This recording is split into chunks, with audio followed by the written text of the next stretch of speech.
क्या ये चुनाव को देखते हुए ऐलान है? और आप खुद महिला हैं, डोमिसाइल नीति को लागू करने के साथ दो बातें आपसे समझना चाहती हूं। एक, आप अपनी पार्टी के पर्सपेक्टिव से मुझे समझा दीजिए, एनडीए के पर्सपेक्टिव से, कि आपको चुनावी फायदा कितना देगा। और दूसरा, क्या ये बाहर दूसरे राज्यों की महिलाओं के साथ ही भेदभाव नहीं है? वो भी तो उसी आधी आबादी का हिस्सा है ना, जिनको पहले ये फायदा मिलता था।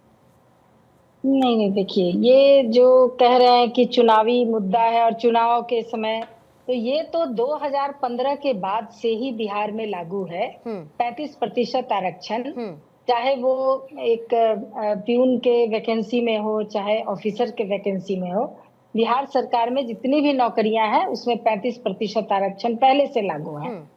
इस बीच ये निश्चित रूप से देखा गया कि बिहार की महिलाएं, इस बिहार की जो बेटियां हैं, वो इससे सफर कर रही हैं। जब आवाज उठने लगी तो स्वाभाविक है, एक संवेदनशील अभिभावक जो बिहार के हैं, तो उनके दिमाग में अपना आया, इस तरह की आवाजें जब बिहार से उठने लगी। बिहार में ऐसे भी जब भी कोई दिक्कत हुई, जब आवाजें उठी, तो आदरणीय नीतीश कुमार जी ने उसे सुना, क्योंकि सरकार लगभग 20 साल से चल रही है। तो एक संवेदनशील अभिभावक का ये कर्तव्य होता है कि अगर किसी को किसी तरह की दिक्कत हो तो उस पर कार्रवाई की जाए।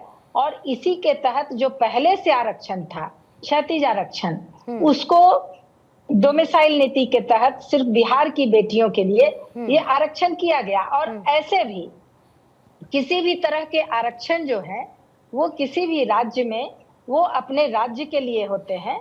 ये एक छूट गया था, जिसको कि आदरणीय नीतीश कुमार जी ने सुधार कर लिया बेटियों की आवाज के बाद। सब जगह डोमिसाइल नीति नहीं है मैम, सब जगह डोमिसाइल नीति नहीं है रिजर्वेशन में, सारे राज्यों में नहीं है।